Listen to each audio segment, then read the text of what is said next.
All right, welcome back. So we're going to keep moving on, and we're going to move on to where we get a little bit more complicated. So we're going to go talk about the Acoelomates, your flatworms, your rotifers, and the Nemerteans.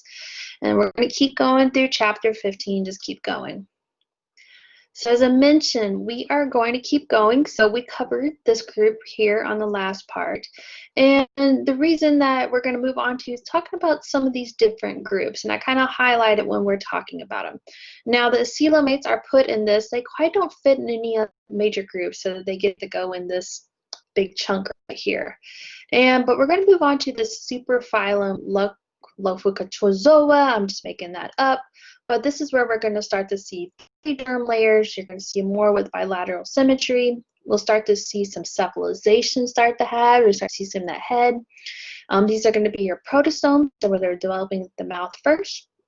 And they're either going to have a locophore, which is a feeding structure of ciliated tentacles surrounding mouth, or a trochophore, which is a free-swimming large with bands with cilia surrounding a top-like body.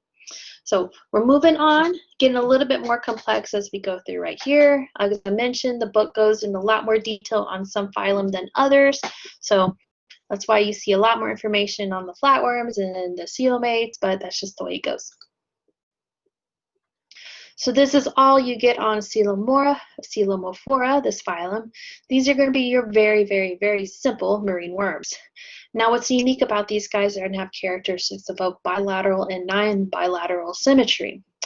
They're going to have an anterior and a posterior end. They do not have a coelom or a true cephalization of the head group right there. Now what's unique also about them, they don't have a circulatory, respiratory, or excretory system. They lack these body cavities, hindgut, and the anus. They do have these little cilia that they do use for locomotion, but they're going to be very, very, very simple marine worms compared to what you're about to see in the next couple of phylum.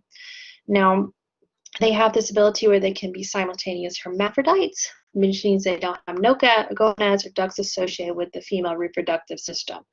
Like as I mentioned, I don't know if the book even mentions them, but I wanted to put them up there just to talk about them a little bit. Now, phylum Platyhelminthes, that's a mouthful right there, which is basically your flatworms. Now, this group is quite diverse. They can be both free-living or parasitic. Now, this is where we're going to start to get more complex when it comes to the germ layers. They're going to have 3 embryonic germ tissue layers with that. Now, the epidermal is going to be a single layer of fused cells, while the cecum is going to cover 2 layers of muscle. They're going to have that mesoderm layer that's going to have the collagen secretory cells, and then you actually start to see a digestive system form with these. Now, these are going to be Acoelomates, so the bodies have no cavity space or spaces between the outer surface and the inner digestive tract. These are quite beautiful. You'll see a lot of diversity, especially when it comes to the marine worms, because Mother Nature went really crazy on these guys. So looking at the physiology of these guys in a little bit more detail, they're going to have an incomplete digestive system, or the mouth is also going to expel the waste. Now here we have the mouth and the anus shown right here. You would think, oh, that looks like a head region right there with the eye spots, but it's actually located towards the end right here. Now not all species are going to have an anus, but some of them do. Now they're going to utilize extracellular digestion, so they're going to have enzymes secreted into the digestive tract and material taken in the same cells via the process of phagocytosis. Now some of them, the cestodes, don't have a digestive system. They just absorb stuff through their body wall. So it's just getting a little bit more complex. I know this is a lot more detailed than you probably need to know, but I just want to put this out there so you can start to see the complexity starting to happen between these different animals. Now, the excretory system is just a network of tubules open to the environment, and they're going to utilize those nearby flame cells to help the cilia direct waste out of the body. Now, we start to see a nervous system start to form, boom, boom, boom, through these peripheral cells, and then these nerve cords right here, and they kind of run the length of the body. At this head region, we start to see cephalization. You're going to see a concentration nerve, these photosensory and these chemosensory cells. So we start to see this early head region showing up. let's look at them a little bit more. They go through the process of simple diffusion. And when you're going to see these guys, like I mentioned, sometimes there's going to be some really pretty ones and some are just going to look kind of boring right here. Now, most of the species are going to be monoecious, so that means they're hermaphroditic, have both sets of sex organisms, and then they go through the process of internal fertilization. Now, some of them can go through the process of fragmentation for asexual reproduction. So here's a video where they go through and chop one of these guys up, and you can actually observe over time how it develops into a complete different organism. Quite cool. So here's some diversity within this big phylum. You have class Tuberia. So these are going to be your free-living marine worms. So the planaria, so in the previous slide where I told you to watch where they can go through and through asexual reproduction, what it's doing, it's regenerating body from small body fragments. So seriously, in that video, they like chop this guy up into pieces, and you'll see how it will develop and redevelop that head region within each of those body fragments. Really cool. Go watch it. It's kind of, you know, I watch all these boring videos, and I think they're kind of cool. Hopefully you think they're cool too.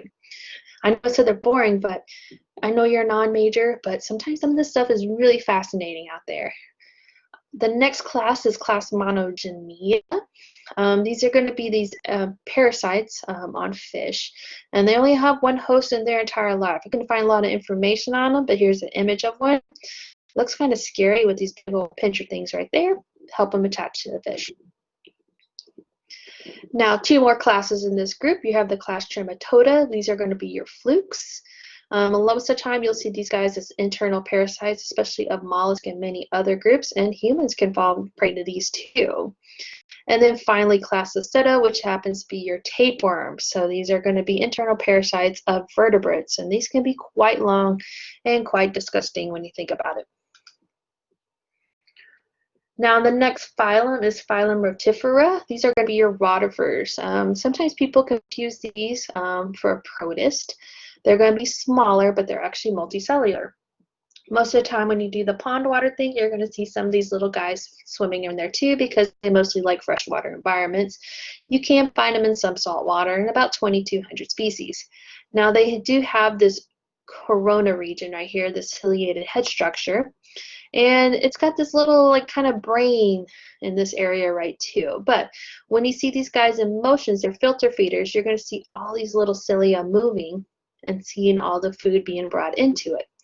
Now they utilize asexual reproduction via parthenogenesis, and some of them do go through sexual reproduction. So here's a video showing how these guys go through and feed. It's quite cool.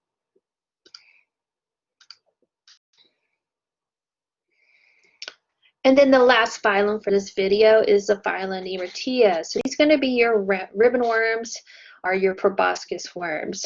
And, you know, they're mostly going to be found in marine environments. And most of the time you're going to find them on the bottom. They're going to be bottom dwellers, and they're really going to be probably looking for those dead carcasses of organisms down at the bottom.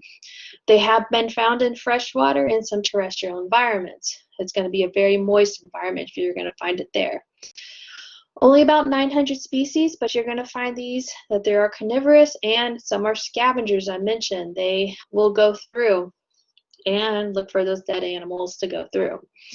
Now, they can range from 1 centimeter to many meters. Like I said, this is due to the location where they're found. We probably don't know a lot about these right there.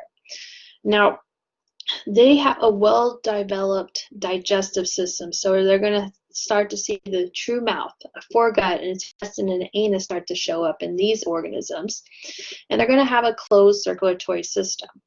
This is where we start to see a true brain form with longitudinal nerve cords to the posterior end, and they're going to use both fragmentation and most of them are going to be dioecious, so they can go through and break into parts, or they can go be hermaphroditic.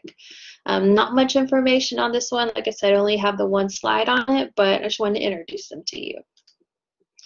So mostly fun videos about some of these organisms you saw on this lecture, and then credit from images.